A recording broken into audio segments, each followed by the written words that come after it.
Psicóloga Aline Arruda, quais são os riscos que o excesso de telas provoca nas crianças? Esse é o assunto de hoje por aqui, né? Então, por aí você também pode participar enviando perguntas e relatos para o nosso WhatsApp, é o 991050400. Já tem relatos aí, minha diretora, podemos soltar em tela?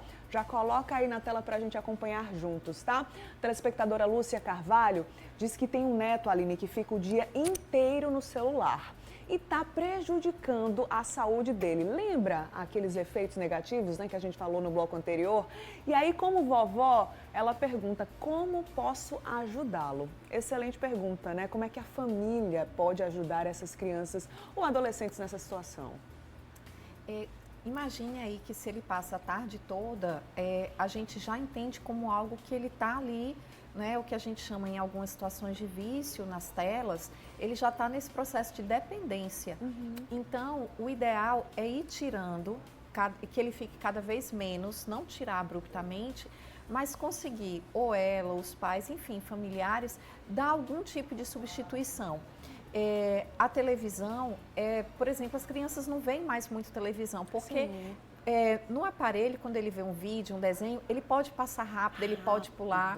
É aquele imediatismo, né? Isso, os chamados shorts, né, os vídeos curtos, que acontece muito com algumas redes, né, que a criança olha ali rápido. E na televisão ela teria que assistir todo o filme, eventualmente esperar uma pausa, uma propaganda que acontece. Sim. Isso, né? Isso pode gerar inicialmente uma ansiedade, mas ela vai conseguindo controlar aí o tempo. As pessoas estão cada vez mais tendo dificuldade de esperar, né? A criança cada vez mais ela está ficando imediatista. Então, não só tirar, mas pensar no que pode substituir. Então, se ela pode brincar um pouquinho, jogar uma bola, fazer outra atividade, desenhar, pintar, fazer outras coisas, dar uma substituição para aquilo, porque às vezes só tirar a criança fica lá, sem ter o que fazer, aí continua a ansiedade, continua às vezes até a agressividade, que a gente vai ver em algumas situações, a criança agrediu o familiar porque foi tirada a tela, né? Então, isso precisa que a família esteja junta para que possa resolver o problema. Porque a mãe tirar, uma avó, um parente, tirar o celular da criança e o adulto ficar com o celular, Sim. não adianta. Não adianta, né? Então é algo que hoje a gente vê, por exemplo, nos restaurantes, quando a gente chega, um almoço de domingo, alguma coisa, cada um dos membros da família está com o celular. Né? E às vezes você dá ali, vai fazer uma viagem longa, alguma coisa assim, dá o celular, alguma coisa para a criança poder, ali naquele momento específico, ok. Né? Não é que não possa, vai proibir completamente, mas de 0 aos 2 anos sim, né? O ideal é que ela não use. Mas, de qualquer modo, ter outras situações, interação familiar, né? Que já é tão curto, os pais têm uma rotina, muitas vezes dupla, tripla de trabalho, não tem tempo ali, mas aquela meia horinha final que tem, está de fato com a criança. A gente vê que as relações familiares mais saudáveis, elas continuam sendo baseadas no diálogo, né? Na comunicação, na interação. Dentro desse relato, né, das orientações que a Aline trouxe, eu penso em 2 pontos importantes. Primeiro, sobre a questão do restaurante, né? Às vezes a família diz assim, não, vamos mudar aqui essa tela, esse celular, porque senão fulano não vai se comportar. Para ele ficar quieto ou quieta, precisa estar com o celular em mãos. E isso é muito danoso, porque vai girando um ciclo, né? Porque a criança só se comporta com o celular em mãos e não porque realmente ela quer ou foi orientada a ficar comportada naquele momento, né, Aline? E a gente tem aí uma falha na construção da memória afetiva. Porque se você perguntar a pessoas mais velhas, né, memórias afetivas, vai ter uma memória de brincar num parque, vai ter memória de um restaurante eventualmente, um passeio na praça, no shopping, na praia. E aí cada vez mais, às vezes você vê, vindo para cá no período de aula, eventualmente você vai ver um menino andando com o celular na mão, indo para a escola e com o celular na mão. Né? Então ele começa a não prestar atenção no entorno. Isso é sim muito danoso, né? Você pensa, não é só aquele tempinho, não é só aquele tempinho. Se ele está usando até num lugar assim, num restaurante, num shopping, andando na rua, imagine o quanto ele não está usando em casa. E aí tem pseudo-benefícios secundários que, por exemplo, as crianças introvertidas, na percepção delas, elas se beneficiam. Por exemplo, crianças que são muito introvertidas, que têm dificuldade de socialização na escola, hoje elas conseguem, deu a hora do intervalo, que é um terror para quem sofre de ansiedade social, fobia social, ela agora pode ficar no cantinho, na escola, no pátio, ali só com o celular. Porque aquele esforço de querer conseguir interagir, de ter um coleguinha para vir interagir com ele, deixou de existir, né? Então agora as escolas tendo que proibir, né? Elas vão ter que começar a interagir, os professores estarem muito atentos a isso, para eles conseguirem, ó, chama aqui, vamos chamar todo mundo, vamos brincar. Um desafio até para as escolas agora, Exatamente. inclusive, né, Aline? Com essa missão aí de conter e de já também observar os benefícios, né, dessa proibição que veio porque realmente parece que está fora de controle, né, necessária.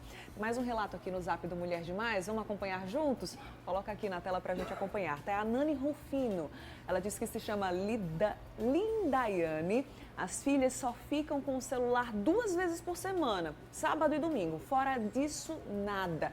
É uma boa estratégia aí, Aline? Muito boa, parabéns, né, Lindaiana, parabéns aí. Porque, veja, o que essas crianças fazem nesse outro tempo?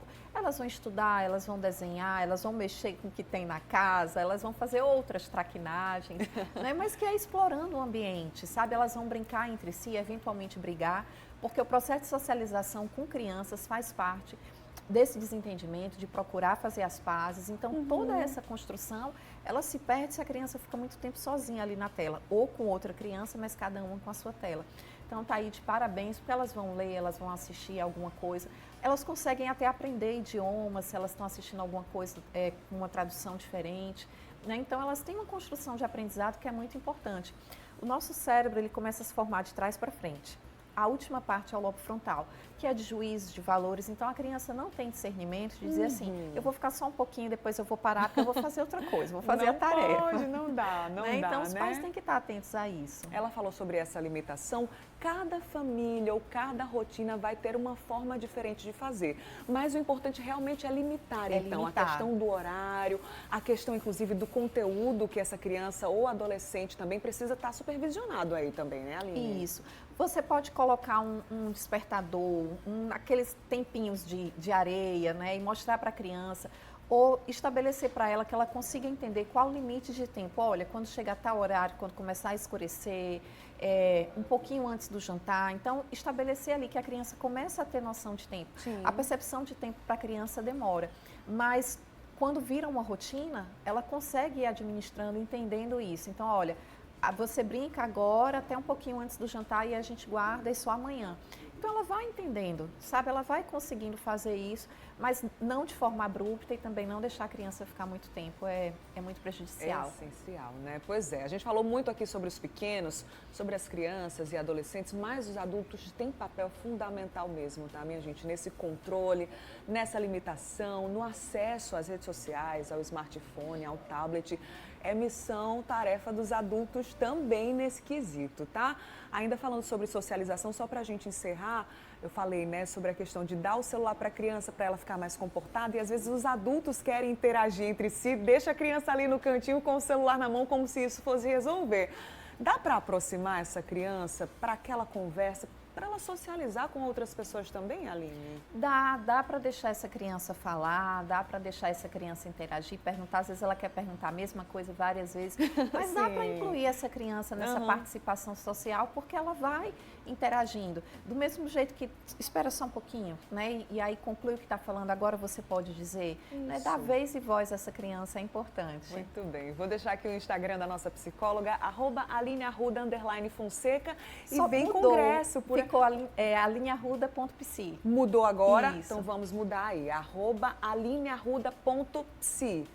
Vai lá, procura, segue ela e vem congresso por aí também, congresso, né, dias 25 e 26, agora de janeiro, a gente está organizando o primeiro congresso de psicologias da infância e da adolescência. Um dos temas que a gente vai estar colocando lá é tiquitorização na infância. Olha! Né? Então, são temas bem atuais, todos voltados para a infância e adolescência. E aí basta o pessoal entrar em contato com você pelo Isso, Instagram pode mesmo? entrar no meu Instagram, já corrigimos ali. Perfeito. Fechou, então. Obrigada. Até a próxima, também. viu? Bom congresso para você. Até a próxima.